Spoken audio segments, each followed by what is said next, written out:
Amidst the brilliance of a luxurious party, a poor girl is captivated by the sound of a piano.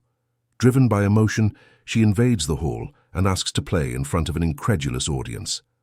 What happens next transforms looks of contempt into moved applause. If this story interested you, don't forget to subscribe to our channel and tell us what city you are watching us from.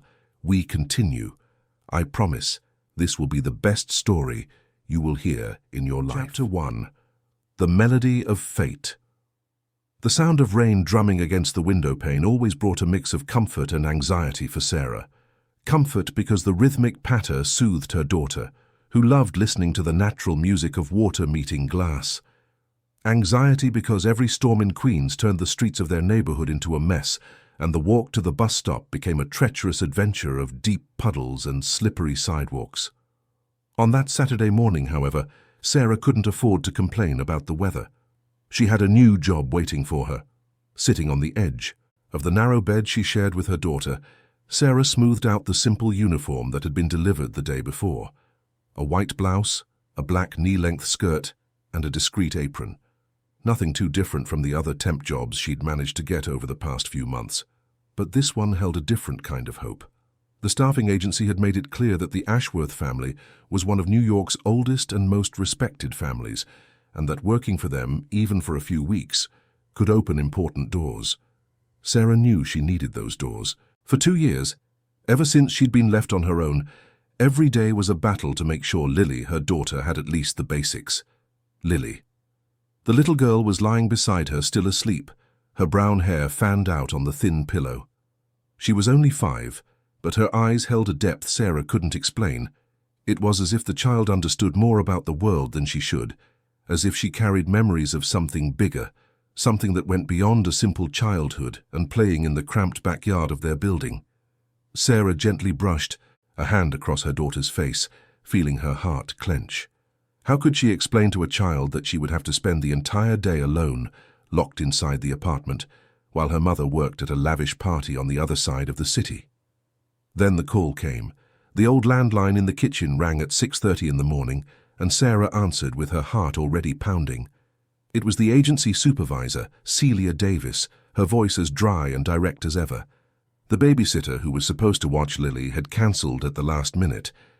Bad flu, high fever, impossible for her to come over. Sarah felt the floor drop out from under her. She had no one else. The neighbor who sometimes helped out was out of town. Her sister lived too far away, and leaving Lily alone was completely out of the question. Celia sighed on the other end of the line, a sigh heavy with impatience.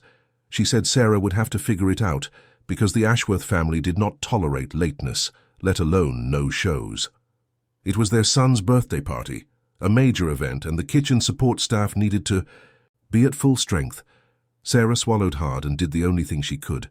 She asked, her voice almost disappearing with shame, if she could bring her daughter. She promised Lily would be quiet, hidden away, that no one would even know she was there. There was a long silence on the other end. Then the answer came, cold and blunt. As long as the girl didn't show her face, as long as she stayed completely out of sight, it was authorized. But if anything went wrong, Sarah would be held responsible. When she hung up, Sarah sank into a kitchen chair and took a deep breath. She knew she was risking everything. She knew this could cost her the job before it even began, but she had no choice. She went back to the bedroom and gently woke Lily, explaining that today would be different. Today, she was coming with Mom. Lily slowly opened her eyes and smiled, not fully understanding what it meant, but happy to be close to her mother. The bus that took them to the Upper East Side was packed. Sarah held Lily's hand, squeezed against the side of the vehicle as the city blurred, past the fogged-up window. Lily watched everything with a quiet curiosity, observing how the streets became cleaner, the buildings taller, the cars shinier. She didn't say a word, but Sarah knew what her daughter was thinking. It was another world. A world they only knew from a distance, through shop windows and TV screens. When they got off near Park Avenue, Sarah had to walk another 3 blocks to reach the address. The mansion stood in the middle of a huge lot, surrounded by high walls and wrought iron gates. There were security guards at the entrance, men in dark suits. who looked at the two of them with that mix of indifference and suspicion reserved for those who clearly didn't belong. Sarah showed the ID provided by the agency, explained she was there to work the party, and was allowed to enter through the side, where the service entrance was located. The house was even bigger than Sarah had imagined. 2 stories, enormous windows, immaculate gardens with plants that looked like they'd been sculpted by hand. Everything about it breathed money, tradition, power. Sarah held Lily's hand tighter, as if to protect her from all that opulence, or maybe to protect herself from the feeling of inadequacy that grew with every step. They were met in the kitchen by a short, energetic woman named Brenda, who ran the support staff with a firm hand and a sharp voice. Brenda glanced at Lily with an expression of immediate disapproval, but Sarah had been expecting it. She quickly explained the situation, repeating that the girl wouldn't be any trouble, that she would stay quiet, hidden. Brenda rolled her eyes but nodded. She said there was a room in the back where they stored linens and towels. Lily could stay there, but she was not to leave for any reason, not to make a sound, not to exist. Sarah led her daughter to the small room at the end of a narrow hallway. It was cramped, poorly lit, and smelled of laundry detergent and mothballs. It had a small window overlooking the backyard and a stack of folded sheets on a shelf. Sarah knelt in front of Lily and held the girl's face in her hands. She asked, her eyes shining with unshed tears, for her to be a good girl, to stay there, quietly, playing by herself, not to leave for any reason.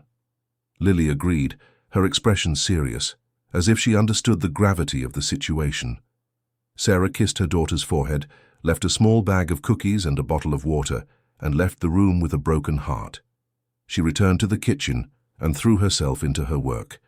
The party was set to start in the mid-afternoon, and there were dozens of tasks to be done. Sarah helped prepare trays of hors d'oeuvres, organized dishes, and polished crystal glasses that looked like they were worth more than everything she owned. Time passed quickly between shouted orders, bubbling pots, and the smell of expensive food being prepared. Sarah tried not to think about Lily, alone in that dark little room. She tried to trust that her daughter would obey. But Lily was just a child. And children, no matter how obedient, have a natural curiosity that speaks louder than any promise. At first, Lily stayed quiet as she had promised. She played with her own fingers, made up stories in her head, and looked out the small window at the garden outside.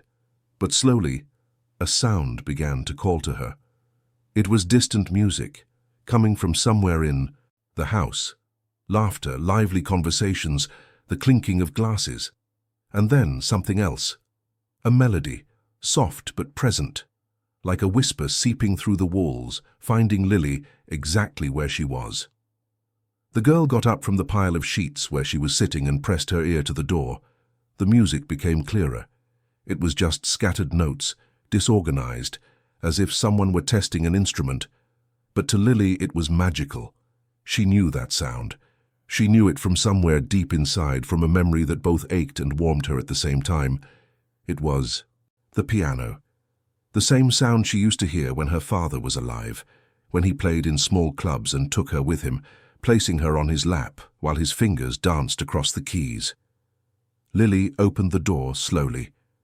The hallway was empty. She took one step out, then another. No one appeared. The music continued, calling to her, pulling her like an invisible thread. She followed it down the hall, slipped through the kitchen by hugging the walls, hiding behind stacks of boxes and shelves. No one saw her. Everyone was too busy, and then she reached the main hall. Lily stopped at the entrance, hidden behind a heavy curtain, and what she saw left her paralyzed. The hall was enormous, with a soaring ceiling and a gigantic crystal chandelier hanging from the center. There were dozens of people, all dressed in clothes that looked like they were straight out of a magazine. Women in long, sparkling gowns, men in tuxedos, all talking, laughing, holding champagne flutes. And in the center of it all, dominating the room like a polished wooden giant, was the piano. A grand piano, black and gleaming, so beautiful that Lily felt like crying just looking at it. And then he appeared, a tall, blonde young man with an easy smile and light eyes. He must have been in his early 20s, and there was something about him that commanded attention. It wasn't just his looks, but the way people turned when he passed, how everyone seemed to want to be near him. He walked to the piano with the confidence of someone who had done it 1,000 times, sat down on the bench, and settled his fingers on the keys.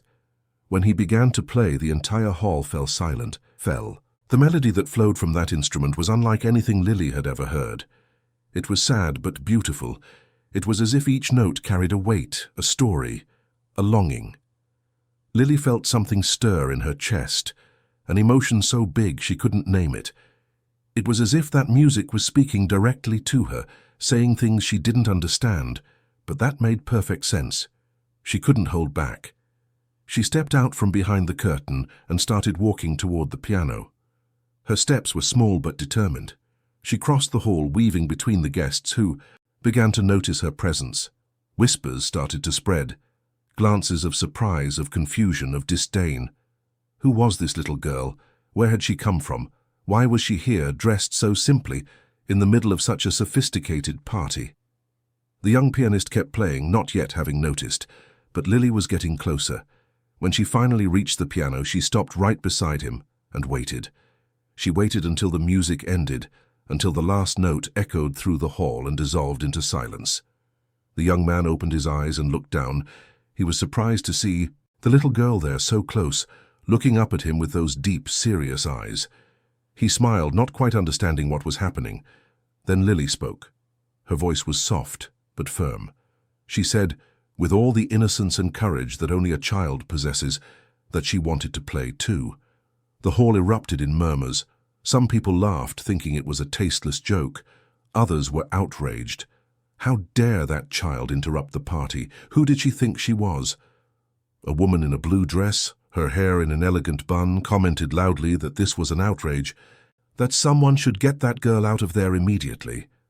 But the young pianist didn't laugh. He looked at Lily intently, seeing something the others didn't. There was a sincerity in those eyes, a true connection to the music. He remembered when he was a child, when music was just about feeling, before it became about impressing people. Then he did something no one expected. He stood up from the bench, gently took Lily by the hand, and helped her up. He settled her on the bench, placing a cushion so she could reach the keys. The hall fell completely. Silent, everyone watching with a mixture of shock and curiosity. Lily looked at the keys for a long moment. Her small fingers hovered over them, trembling slightly. And then she played the first note. The sound that came from that piano wasn't technical. It wasn't perfect. But it was real. Lily began to play a simple melody, something that seemed to come from within her, from a place she herself didn't know existed. They were notes her father used to play, transformed by a child's memory into something new, something pure. And the entire hall stopped breathing. The people who had been laughing were now frozen. Lily's melody was charged with emotion. Each note seemed to tell a story of loss, of love, of longing. It was music played by the soul, not by the hands, and it was impossible not to be moved. When Lily finished, the silence was deafening. No one knew what to say. The girl lifted her hands from the keys and looked at the young pianist, who stood beside her with shining eyes. He was clearly moved, touched by something he couldn't explain. Then came the applause. It started slowly with 1 or 2 people, but soon it spread. The entire hall applauded Lily. It wasn't polite, courteous applause, it was genuine, emotional. Some people even had tears in their eyes. It was at that moment that Sarah appeared. She had heard the commotion, the agitated chatter in the kitchen about a child who had crashed the party. Her heart had leaped into her throat. She ran to the hall and froze when she saw Lily sitting at the piano, with everyone looking at her. Panic took over. She rushed across the room, apologizing loudly, ashamed, desperate. She grabbed Lily by the arm, pulled her from the bench, and started dragging her away. Lily didn't understand. She looked at her mother with confusion, with sadness. Had she done something wrong? Had she disobeyed? She just wanted to play, just wanted to feel the music again. Sarah left the hall with her daughter, ignoring the stares, the hushed conversations, the weight of judgment that fell upon her. She went back to the little room in the back, closed the door, and broke down. She held Lily in her arms and cried, apologizing, saying that this couldn't have happened, that now she would lose her job, that they were in trouble. Lily hugged her mother and cried too, but she didn't understand the reason for so much sadness. It had been so beautiful. The music had been so beautiful. Back in the hall, the young pianist remained standing by the piano, lost in thought. He couldn't get that scene out of his head, the way Lily had played, the pure emotion that flowed from those notes. It was something he hadn't felt in a long time, something that impeccable technique and years of study had in a way erased from him. He looked around watching the guests, returned to their conversations, to their champagne, as if nothing had happened. But for him, something had changed. That unknown little girl had awakened something dormant inside him, a memory of why he had started playing the piano in the first place, before it all became about perfect performances and family expectations. As the party continued, as Sarah cried while holding Lily in the back of the house, and as the young pianist stood there, lost in thought, something had been planted. A small, fragile but powerful seed. And that seed, though no one knew it yet, would change the destiny of them all in ways none of them could possibly imagine. Chapter 2. Chords of the Heart. Sunday dawned grey and overcast in New York City, with that heavy humidity that seemed to stick to your skin and make everything harder. Sarah woke before sunrise, as always, but this time her sleep had been restless, filled with nightmares about losing her job, about not being able to pay rent, about Lily going hungry. She got up slowly so as not to wake her daughter, and went to the kitchen to make a weak, watered-down coffee that had to last the whole week. She still hadn't received the call she was dreading. The call from the agency saying her services were no longer needed, that the Ashworth family had been outraged by yesterday's episode. Sarah stared at the old phone on the wall, as if she could will it not to ring. She needed that job. She desperately needed it. The truth was, after the incident in the hall the night before, Sarah had expected the worst. After spending hours locked in the back room with Lily, consoling her daughter and trying to control her own panic, Brenda had knocked on the door. Sarah opened it, expecting to be fired on the spot, but to her surprise, the kitchen supervisor just told her she could go home. Nothing about being fired, nothing about what had happened, just a hard look and a nod. Sarah gathered her things and left through the service entrance with Lily in hand, not quite understanding what had happened. On the bus ride home, Lily had been quiet, staring out the window with that distant expression Sarah knew so well. It was the same look the girl had when she thought about her father. Sarah knew that playing that piano had stirred something deep inside Lily, something she herself couldn't reach or heal. Music had always been the strongest connection between Lily and her father, and Sarah felt powerless in the face of it. Michael. Just thinking his name made Sarah's chest tighten. He had been a musician, self-taught, passionate about his craft, even without ever having had formal lessons or a conservatory degree. He played in small clubs, at simple parties, sometimes on the street when money was too tight. It wasn't an easy life, but it was an honest one, and he loved every note he played. He loved it even more when Lily was born. From the time she was a baby, the girl reacted to music in a special way. She would stop crying when she heard the piano, smile when Michael played for her, and clap her little hands to the rhythm of the songs. When Lily was 3, Michael started teaching her, not in a structured way, not with methods or sheet music. He would just place his daughter on his lap, guide her tiny fingers over the keys of the old keyboard they had at home, and let her feel the music. He used to say that technique could come later, but the feeling had to come first, and Lily learned fast, too fast. It was as if she already knew, as if music were a mother tongue that just needed to be remembered. But then that day came, the day everything changed. Michael was coming home after playing a gig at a club out in Brooklyn. It was late, almost midnight. There was an accident, a runaway truck, a violent crash, and in a matter of seconds, it was all over. Sarah got the news by phone, in the middle of the night, and felt the world collapse. Overnight, she became a single mother, a widow alone in the world with a 3-year-old child to raise. Lily didn't really understand what had happened.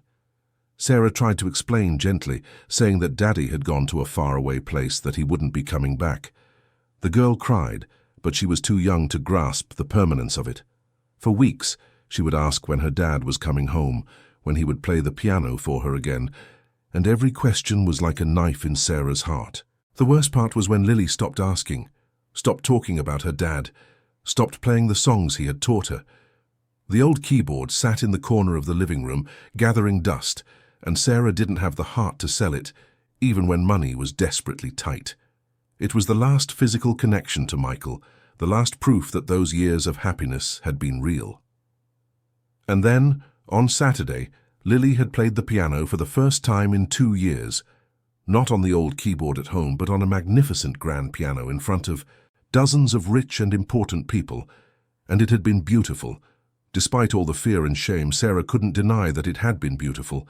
Her daughter had played the way her father had taught her, with her heart, and it had touched people in a way no amount of technique ever could. The phone rang. Sarah almost dropped her coffee mug. She stared at the device as if it were a snake about to strike. She took a deep breath, wiped her hands on her apron, and answered, bracing for the worst. But the voice on the other end wasn't Celia from the agency. It was male, young, polite. The young man introduced himself as Ethan Ashworth, and it took Sarah a few seconds to process. It was him, the young man who had played the piano at the party, the family's son. Ethan said he would like to talk to her if possible that very morning. It wasn't about the job, he assured her, sensing the tension in Sarah's voice. It was about something else, about Lily, about the music. He wanted to know more about the girl, about how she had learned to play like that. Sarah hesitated, confused, not understanding what was happening. But she agreed. Ethan said he would be at her place in an hour. When she hung up, Sarah stood in the middle of the kitchen, trying to make sense of it. Why would the son of one of New York's wealthiest families want to come to the humble neighborhood where she lived? What did he want with Lily? Was it some kind of problem? A formal complaint? She woke her daughter, made some simple oatmeal for breakfast, and explained they were having a visitor. Lily asked who and when Sarah said it. Was the young man from the piano. The girl's eyes lit up in a way her mother hadn't seen in a long time. Ethan arrived right on time, driving a car that was surely worth more than Sarah would make in several years.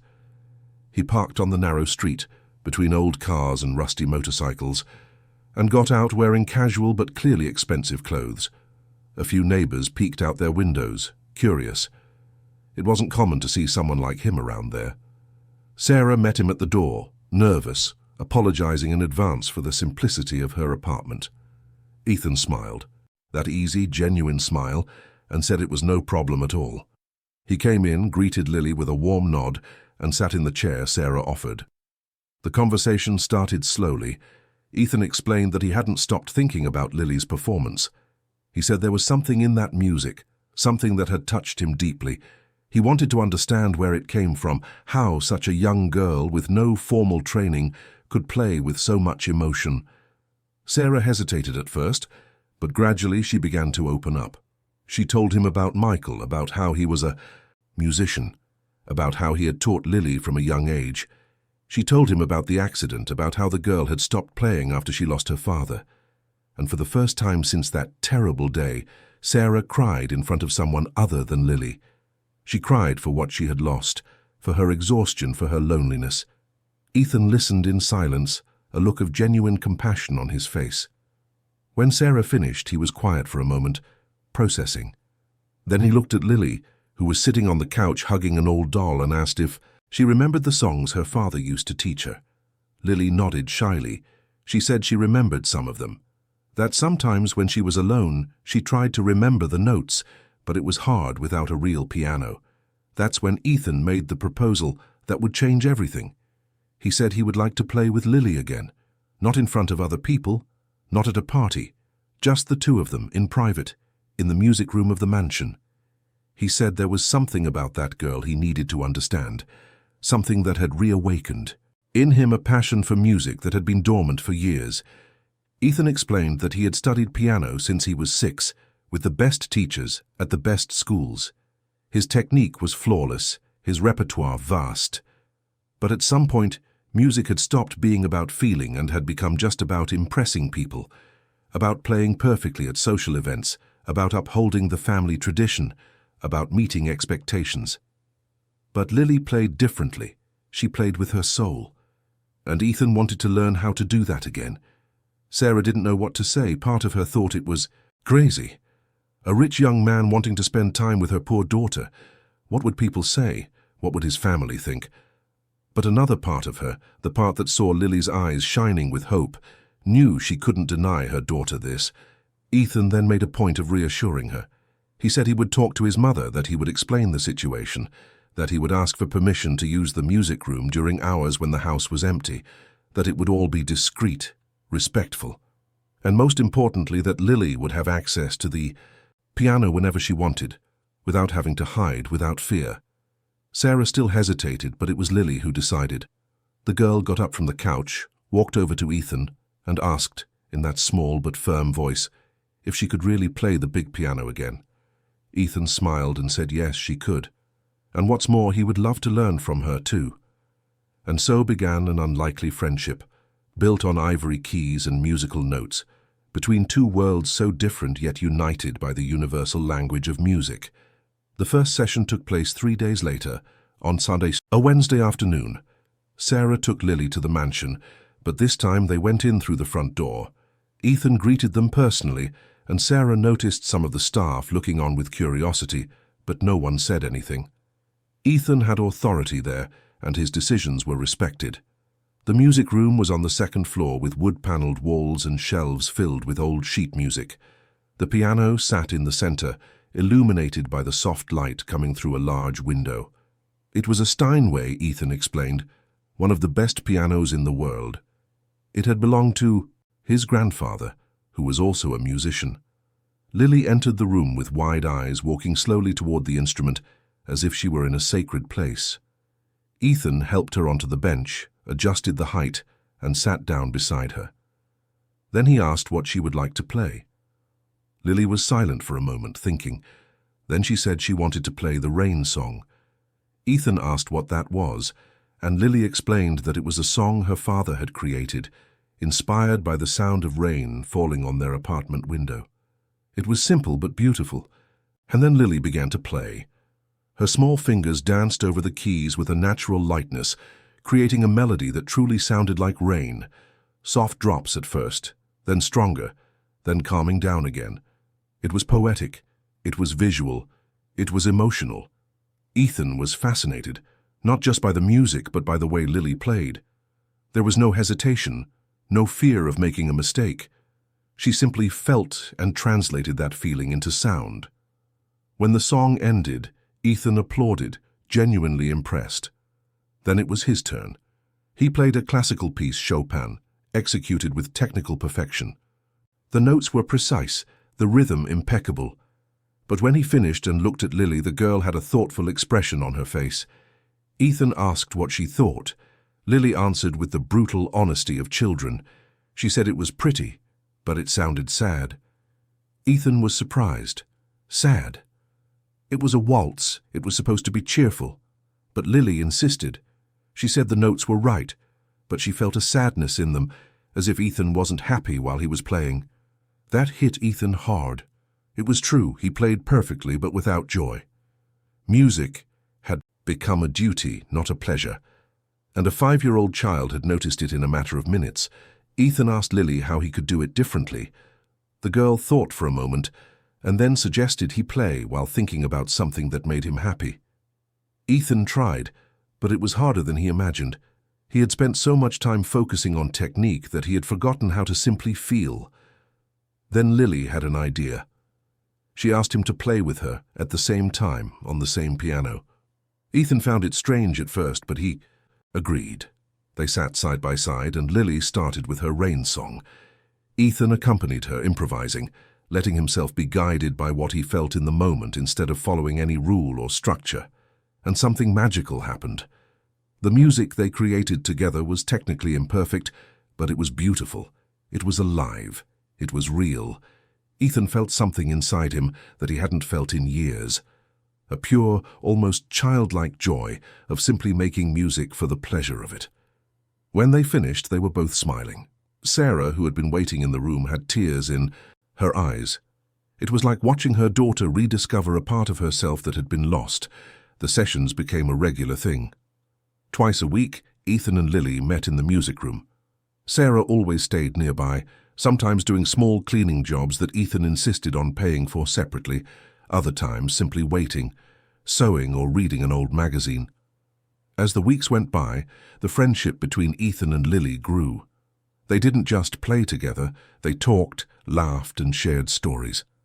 Ethan told her about his privileged but lonely childhood, about the constant pressure of being an Ashworth, about his family's expectations. Lily talked about her father, about the memories she had of him, about how music made her feel close to him again. And slowly, Ethan began to change. The way he played became different, freer, more expressive. He started composing his own music, something he had never done before.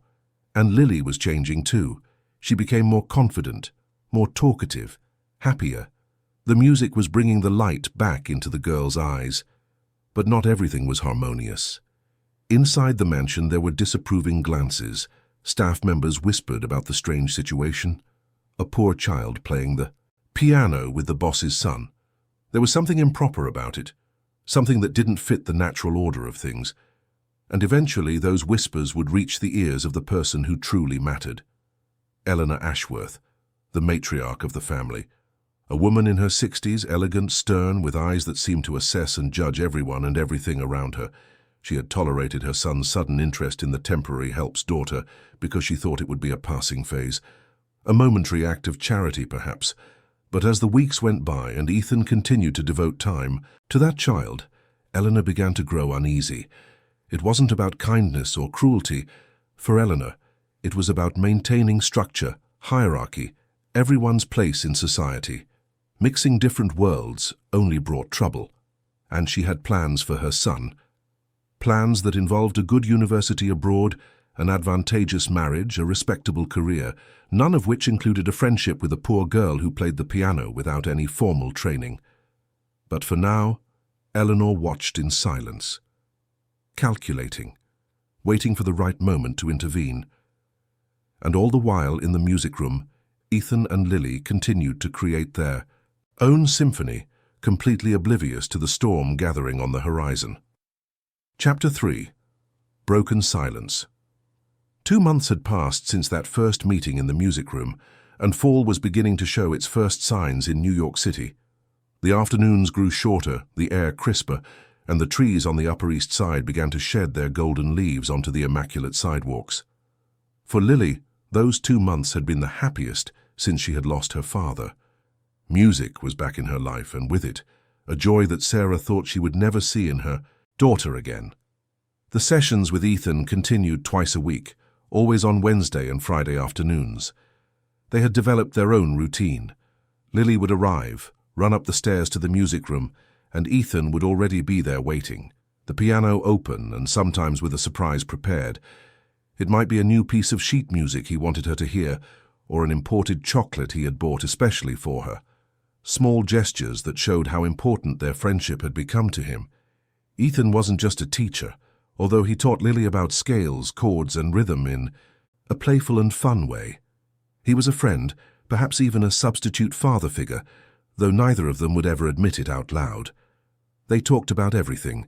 Ethan told her about his business classes at college, which he attended more out of obligation than desire, about the boring parties he was forced to go to, about the constant pressure of being an Ashworth. Lily, in turn, talked about school, her friends, the drawings she liked to make, and the increasingly vivid memories she had of her father. It was Lily who came up with the idea of composing a song together, a real song made especially by them. Ethan thought the idea was wonderful. For weeks they worked on it. Lily created the main melodies based on feelings and images she had in her head. Ethan provided the structure, added harmonies, and turned the fragments into something cohesive. The result was a beautiful piece they called Melody of Hope.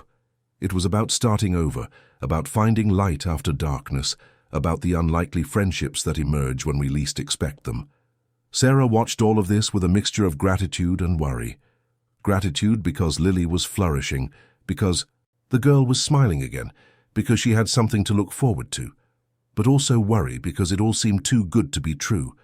People like them didn't mix with people like the Ashworths, not in the long run. Sooner or later, reality would come knocking. And it did. It was a Friday in late October.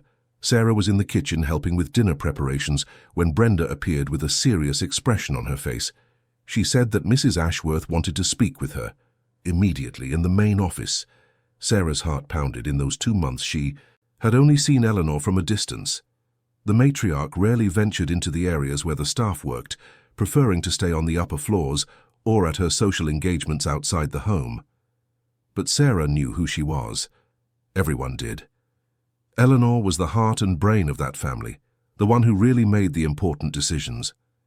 Sarah climbed the stairs with trembling legs, sensing that something terrible was about to happen.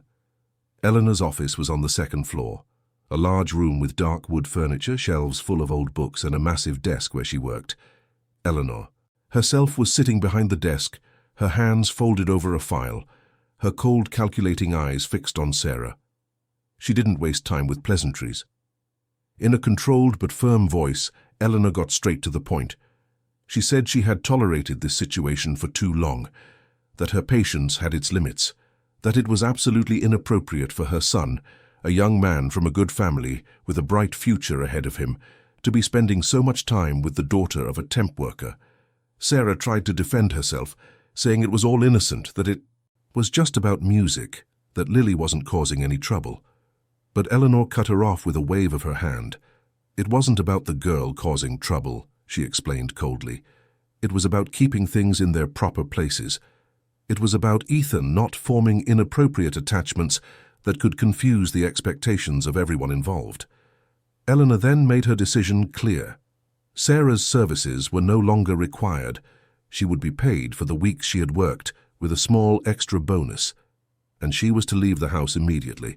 And obviously Lily was not to come back either. The meetings in the music room were over. Sarah felt the floor drop out from under her. She tried to argue, pleaded for another chance, said she needed the job. But Eleanor was unyielding. She said her decision was final and not open for negotiation. She called one of the security guards to escort Sarah to the exit.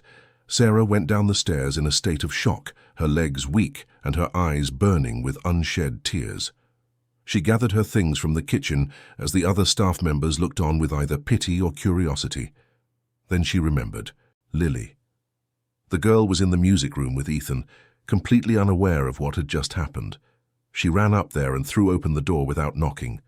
Ethan and Lily were sitting at the piano, playing Melody of Hope, laughing at something Lily had said. When they saw the look on Sarah's face, the music stopped abruptly. Sarah tried to keep her composure, but her voice trembled as she said they had to leave. Now. Lily asked why, but Sarah just took her daughter's hand and started to pull her away. Ethan stood up, confused, asking what was going on. Through her tears, Sarah tried to explain that they couldn't come back anymore, that she had been fired, that it had to end. Ethan was stunned for a moment, then he ran out of the music room. Sarah heard his voice echoing down the hall, calling for his mother. But she didn't wait to see what would happen. She hurried down the stairs with Lily, who was now crying too, not understanding what she had done wrong. They left through the service door and walked to the bus stop. Lily cried softly, asking if she could at least say goodbye to Ethan, if she could go back just one more time to play the piano. Each question was a knife in Sarah's heart. She hugged her daughter tightly and cried with her, promising that everything would be okay, even though she knew it was a lie. Inside the mansion, Ethan confronted his mother. It was one of the worst arguments they had ever had. He yelled. For the first time in his life, he yelled at Eleanor, saying she had no right to do this, that Lily was just a child, that the music was important to her, that this was cruel and unfair. Eleanor remained calm as always. She said that one day he would understand, that she was doing this for his own good, that he would thank her when he was older. Ethan said he hated her. He said she was cold, heartless, that she only cared about appearances and social status. Eleanor didn't even flinch. She said he was being dramatic, that it would pass, that he would soon forget about that girl and get on with his life. Ethan stormed out of the office, slamming the door, and locked himself in his room, refusing to come down for dinner or speak to anyone.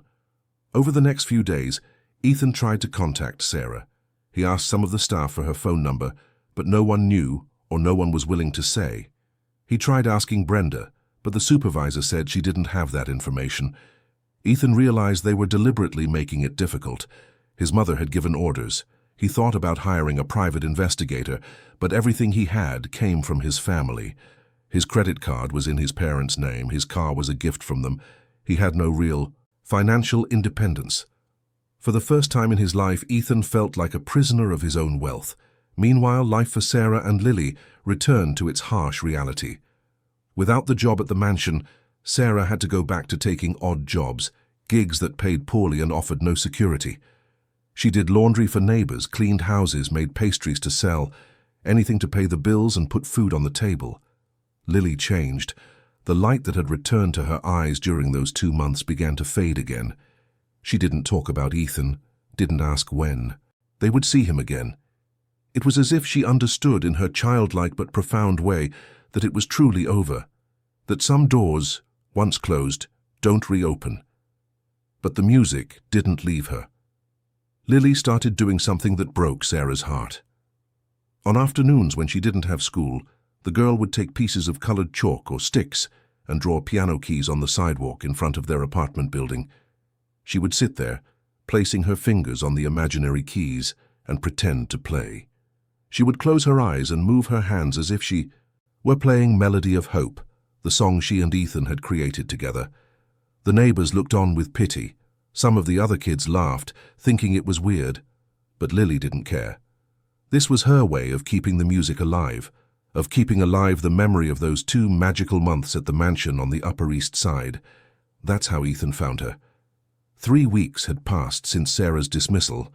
3 weeks of frustration, of closed doors, of phone numbers that didn't exist. Ethan was about to give up when he had an idea. He remembered that once. During a conversation in the music room, Lily had mentioned the name of her school. It was a small public school in Queens. If he went there, maybe he could find out where Lily lived.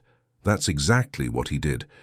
He skipped his college classes, took his car, and drove to the school. He spoke to the office secretary, inventing a story about being a music teacher who wanted to contact the family to offer free lessons. It took some convincing. There was resistance due to privacy concerns, but eventually he got an address. When he arrived on the street where Lily lived, the contrast with the Upper East Side couldn't have been starker. Small, cramped houses, streets unpaved in some sections, old cars parked on the sidewalks. But Ethan wasn't there to judge. He was there for Lily. He parked his car and started walking down the street looking for the number he had written down. And then he saw her. Lily was sitting on the sidewalk, just as she did every day. She had drawn a piano on the ground with white chalk, the keys perfectly spaced, some colored in to mark the octaves. She had her back to the street, concentrating, her fingers moving over the ground as if she were really playing. Ethan stopped where he was, a huge wave of emotion rising in his throat. It was one of the saddest and most beautiful things he had ever seen.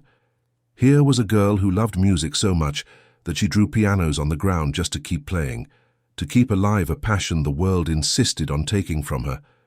He approached slowly, without making a sound. When he got close enough, he saw that Lily was humming softly. It was Melody of Hope, Melody of B.I. She hadn't forgotten. Not a single note. Ethan sat down next to her on the sidewalk. It took Lily a few seconds to realize someone was there. When she turned her head and saw who it was, her eyes widened with surprise and joy. For a moment, it looked like she was about to shout with happiness, but then her expression changed. It became serious, almost sad, as if she remembered that this meeting wasn't supposed to be happening. Ethan didn't say anything at first. He just looked at the piano drawn on the ground, at the small pebbles Lily had placed beside it to mark where her hands should be. It was ingenious, it was creative, it was heartbreaking. He asked if she still remembered the songs they had played together. Lily nodded shyly. Ethan said he remembered too, all of them, that he couldn't stop thinking about their afternoons in the music room, the laughter, the conversations, the music they created together. Lily asked, in her small voice, if he was mad at her, if she had done something wrong. Ethan felt his heart break. He took the girl's hand and said no, she hadn't done anything wrong. That the fault lay with other people, with a world that insisted on keeping things separate when they should be together. He then made a promise. He looked into Lily's eyes and promised that this wasn't over, that he would find a way to make things go back to how they were, that her music, her talent, her passion would not die there, drawn in chalk on a sidewalk. Lily asked how. Ethan didn't have an answer yet, but he knew he had to find one. He couldn't just let this happen. He couldn't let his mother, with her outdated values and her attachment to social hierarchy, destroy something so pure and beautiful. Sarah appeared at the apartment door a few minutes later, returning from the grocery store with heavy bags. When she saw Ethan sitting on the sidewalk with Lily, she almost dropped everything. She rushed over to them, frightened, asking what was happening, if there was a problem. Ethan stood up and told her to be calm. He said he just wanted to talk, that he had something important to say. Sarah hesitated but let him in. Lily ran inside too, suddenly full of energy again. Inside the simple but clean apartment, Ethan explained what he was thinking. He said he wanted to help Lily continue her music studies, that he wanted to pay for private lessons, for an electric piano so she could practice at home, for everything she needed. He said he would do it with or without his family's approval, that he would find a way to get his own resources. Sarah didn't know what to say. Part of her wanted to accept immediately because she knew how much it would mean to Lily. But another part was afraid of raising hopes that could be crushed again, afraid of owing something she could never repay, afraid of getting involved in a situation she didn't fully understand. Ethan saw her hesitation. He said he understood her fear, but that he had to do this, not just for Lily, but for himself. Because that little girl had taught him something fundamental about music, about passion, about what really matters in life, and he couldn't just turn his back and pretend nothing had happened. Sarah looked at Lily, who was sitting on the edge of the couch, her eyes shining with hope. She looked at the chalk, piano still visible through the window. She looked at Ethan, at the sincerity in his face, at his determination, and she said yes. She said yes because sometimes, when fate offers a second chance, you have to be brave enough to take it. Even with fear, even with uncertainty, even knowing the road ahead would be difficult. Ethan smiled, Lily jumped for joy, and Sarah felt a cautious hope bloom in her chest. Maybe, just maybe, this story wasn't over yet. Maybe the melody was just taking a pause, preparing to return even stronger. Chapter 4. The final symphony, the Bide. Months following Ethan's reunion with Lily were a time of profound transformation for everyone involved. Ethan hadn't been lying when he said he would find a way to help, but reality proved to be much more difficult than he had imagined. It wasn't just a matter of money. It was a matter of independence, of breaking the golden chains that bound him to the Ashworth family. The first thing Ethan did was confront his father. Until then, he had avoided involving Richard in the discussions about Lily, focusing only on his battle with Eleanor, but now he needed real help, and his father was the only person in the family who might understand. Richard was a softer man than his wife, less concerned with appearances and more focused on the family business. He and Ethan had never been close, but there was a mutual respect between them.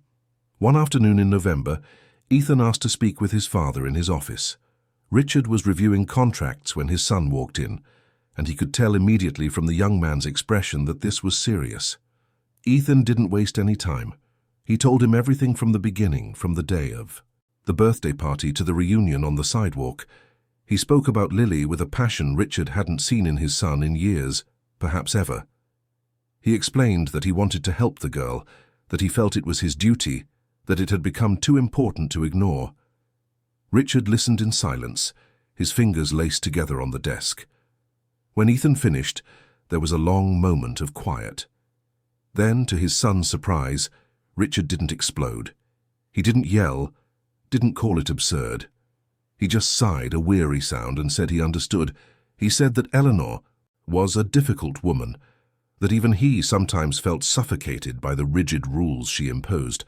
But at the same time, she did it because she loved her family, because she wanted to protect them from a world she saw as threatening. Ethan argued that Lily was not a threat, that she was just a child with an extraordinary talent who deserved a chance. Richard agreed, but warned that Eleanor would never accept it easily, that if Ethan really wanted to help Lily, he would have to do it independently without using the family name or money directly. It was then that Richard made a proposal. He said there was an old trust fund, something that had been set up by Ethan's grandfather and had been in Ethan's name since he turned 18. It was a considerable fund, but it had always been managed by the family's lawyers, and Ethan had never paid it any mind. Richard said he could release direct access to that money for Ethan, allowing him to do as he saw fit. It would technically be his own money, so Eleanor couldn't say anything. But there was a condition: Ethan would have to take on real responsibility. It couldn't just be a nice, impulsive gesture. If he was going to help Lily, he had to do it right, with a plan, with a long-term commitment, and more importantly, he had to start preparing to take his place in the family business. He didn't have to give up music, but he needed to show that he was an adult, capable of making serious decisions. Ethan accepted. For the first time in his life, he accepted the responsibilities he had always rejected. He started attending company meetings, studying financial reports, understanding how the Ashworth empire really worked. It was boring. It was tiring, but it was necessary. And to his surprise, he discovered he wasn't completely inept. He had a mind for it. He had just never cared enough to try. Meanwhile, he used the money from the fund to hire a private piano teacher for Lily. He found Ms. Wallace, a woman in her 50s who had been a professional pianist and now taught from her home. Ms. Wallace was demanding but kind, technical but sensitive. When Ethan brought Lily for the first lesson and explained the girl's story, Ms. Wallace was immediately charmed. She said it was rare to find true natural talent, and that she would do her best to polish it without destroying the essence that made it special. Ethan also bought a quality digital piano for Sarah's apartment. It wasn't a grand piano, but it was infinitely better than the old broken keyboard they had. When the delivery men installed the instrument in the small living room, Lily cried with joy. Sarah cried too, but her tears were more complicated. Gratitude, fear, hope, all mixed into an emotion she couldn't name. Ethan set up a monthly stipend to cover Sarah's expenses, allowing her to stop taking bad jobs just to survive. It wasn't a lot, but it was enough to provide dignity, to give her a choice. Sarah protested at first, saying she couldn't accept charity, but Ethan insisted it wasn't charity. It was an investment in Lily's talent, in her future, and in the music she had yet to bring to the world. Lessons with Ms. Wallace began 3 times a week. Lily absorbed everything like a sponge. She learned music theory, technique, music history. But Ms. Wallace was wise enough not to stifle the girl's natural creativity. She alternated technical exercises with moments of free improvisation, teaching classical pieces, but also encouraging Lily to compose her own melodies. Ethan still visited sometimes, but now he had to be more discreet. Eleanor had made it clear that he could do what he wanted with his own money, but she didn't want the situation discussed openly in society. It was a kind of silent agreement. Ethan could help Lily as long as he maintained a certain distance, at least publicly. But Ethan had other plans that began to take shape as December arrived, bringing with it the holiday season. The Ashworth family always hosted a grand New Year's Eve event at the mansion. It was a tradition, something that had been happening for generations. They invited the cream of New York society, politicians, business leaders, famous artists. It was a night of ostentation, of seeing and being seen, of maintaining important connections, and this year would be no different. Or so Eleanor thought. Ethan spent weeks planning. He talked to Lily about his idea, and the girl was both excited and terrified. It would be risky, it would be bold, it could go very wrong, but it could also be perfect. Ethan just needed the courage to execute it. The courage came during a conversation with Ms. Wallace. He had visited Lily during a lesson and was watching as she played one of the pieces they had composed together months ago. The teacher commented, almost casually, that Lily had the kind of talent that comes along once in a generation, that it would be a crime to let it be wasted, hidden away, kept secret, as if it was something shameful. Ethan agreed, and he decided it was time to stop hiding. 3 days before New Year's Eve, Ethan went to his mother's room. Eleanor was getting ready to go out, choosing jewelry for a charity dinner. When she saw her son enter, her face hardened. They had barely spoken in recent months, maintaining a cold, distant relationship. Ethan said he wanted to give a musical performance at the New Year's party. Eleanor replied that yes, it was already planned, that he would play the piano as he always did. But Ethan shook his head. He said it wouldn't be just him. He wanted to invite someone to play with him. Eleanor already knew from the way her son spoke, from the determination in his voice. She already knew. She asked, her voice icy, if he was talking about that girl. Ethan confirmed. He said that Lily had become an exceptional pianist in recent months, that she had studied with one of the best teachers in New York, that she had something special people needed to see. Eleanor said no. She said it was completely inappropriate, that the party guests weren't there to watch a charity case, that it would tarnish the family's reputation. Ethan remained calm. He said he wasn't asking for permission, he was just informing her that he was going to do it anyway, with or without her approval. And if she wanted to avoid an embarrassing scene, she had better accept it with grace. It was the first time Ethan had spoken to his mother that way. Firm, decisive, without fear. Eleanor was silent for a long moment, assessing her son with those calculating eyes. Then she said he was making a mistake, that there would be consequences. But she wouldn't stop him. It was his party too, after all. Ethan left the room knowing he had won that battle, but also knowing the war wasn't over yet. New Year's Eve arrived cold and clear. The New York sky was cloudless, full of stars, a rare sight for the city. The Ashworth mansion was transformed, twinkling lights everywhere, elegant decor in white and gold, tables laden with the finest food and drink. The guests began to arrive at 8 o'clock, all dressed in their finest, all carrying that practiced elegance characteristic of high society. Sarah and Lily arrived at 9, through the side entrance as Ethan had arranged. Sarah was a nervous wreck, wearing a simple but beautiful dress that Ethan had insisted on paying for. Lily wore a light blue dress, her hair tied back with a satin ribbon, her eyes shining with anxiety and excitement. Ethan met them personally and led them to a room in the back where they could wait until the right moment.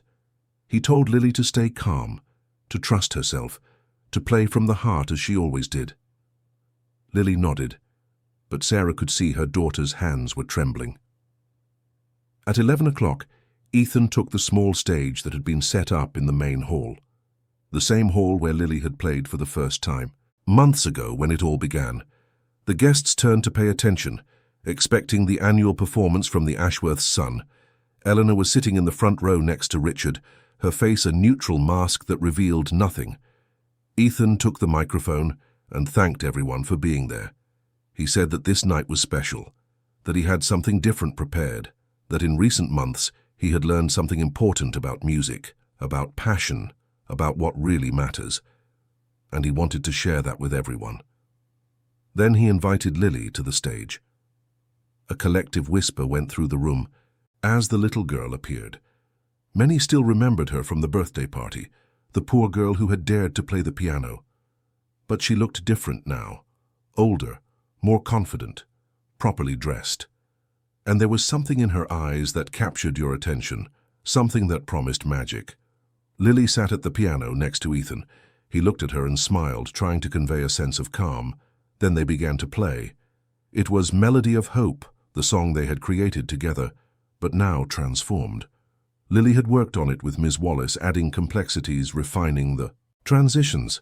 But the essence remained. The pure emotion, the raw truth, the heart laid bare in every note. The hall fell absolutely silent. It wasn't just technically impressive, though it was. It wasn't just beautiful, though it was. It was moving in a way that transcended music. It was about overcoming adversity, about friendship, about breaking down barriers and finding human connection where society said it shouldn't exist. When the music ended, the silence lingered for a few seconds. Then someone started to clap, then another and another. Soon the entire hall was on its feet, applauding with genuine enthusiasm. Some people even had tears in their eyes. Ethan looked at Lily, who had a huge smile on her face. He looked at Sarah, who was at the back of the hall, crying openly. And then he looked at Eleanor. His mother was still seated, not clapping, but not wearing the harsh expression of disapproval he had expected either. There was something different there, a softness he hadn't seen in years, perhaps ever. Eleanor was looking at Lily with an expression that was almost one of admiration, of respect. After the performance, several guests approached Ethan and Lily. They wanted to know more about the girl, about her story, about where she had learned to play like that. Ethan told them with pride about Lily's natural talent, about her informal teacher who had been her father, about the lessons she was taking now. He introduced her not as a charity case, but as an artist, a true pianist with a brilliant future. One of the guests was a well-known music producer, someone who worked with young talent. He gave his card to Sarah, saying he would like to talk about possibilities for Lily, about recordings, about performances. Sarah could hardly believe it. She took the card with trembling hands, thanking him over and over. Midnight struck and everyone went out to the garden to watch the fireworks. The whole of New York City exploded in light and color, celebrating the new year. Ethan stood beside Lily, who gazed at the sky with childlike wonder. He leaned down and told her he was proud of her, that she had been incredible. Lily hugged him tightly, thanking him for everything, for not giving up, for believing in her. Sarah stood a little way off, watching the scene. She thought about how much everything had changed. A year ago she had been desperate, alone, not knowing how she would survive. And now, because of a party, a piano, an unlikely encounter, everything was different. It wasn't perfect. The problems hadn't magically disappeared, but there was hope. And hope was all she needed. After midnight, when most of the guests had left, Eleanor sought out Ethan. He was helping to tidy up, still accompanied by Lily and Sarah. When he saw his mother approaching, Ethan tensed, bracing for an argument. But Eleanor hadn't come to fight. She stopped in front of Lily and watched her for a long moment. Then she did something no one expected. She bent down slightly, bringing herself to the girl's level, and said that the performance had been beautiful, that Lily had a true gift, and that maybe, just maybe, she had misjudged the situation. It wasn't a full apology. Eleanor wasn't the type of woman who apologized easily, but it was the most she could offer, and everyone understood what it meant. It was an acceptance, an opening, a first step toward reconciliation. Ethan hugged his mother for the first time in months. Eleanor was stiff at first. Then she relaxed, allowing herself that moment of vulnerability. The following months were a time of consolidation. Lily continued her lessons, which grew more and more advanced. The music producer she had met at the party invited her to record a few songs, an experimental project with young talents. Sarah got a stable job at a school, working in the office, with regular hours and a decent salary. Life still had its challenges, but they were manageable challenges now. Ethan took a more active role in the family business, proving himself to be competent and dedicated, but he never gave up music. He kept playing, kept visiting Lily, kept being that bridge between two worlds that he had learned not to be ashamed of inhabiting. And Lily blossomed. She grew not just as a pianist, but as a person. The pain of losing her father never completely went away, but she learned to transform it into music, into art, into something beautiful. Every note she played was a tribute to Michael, a way of keeping him alive through the only language he truly mastered. Years later, when Lily was a teenager and beginning to gain recognition in the music world, a journalist asked her what the most important moment of her career had been. She didn't hesitate. She said it was that first time, when she was only 5, when she walked up to a piano at a party where she didn't belong and decided to play anyway. Because that was where she learned the most important lesson of all, that music knows no borders, respects no social classes, and doesn't care about rules of etiquette. Music is about truth, about courage, about allowing yourself to feel, and that the most important friendships, the ones that truly change our lives, are those that are born where we least expect them, between ivory keys and musical notes, between different worlds united by a language that everyone understands, even if they don't speak a single word. The piano was no longer just an instrument. It had become a symbol of all of it, of courage, of hope, of a love that transcends barriers. And at the center of it all, a girl who played not just notes, but hearts.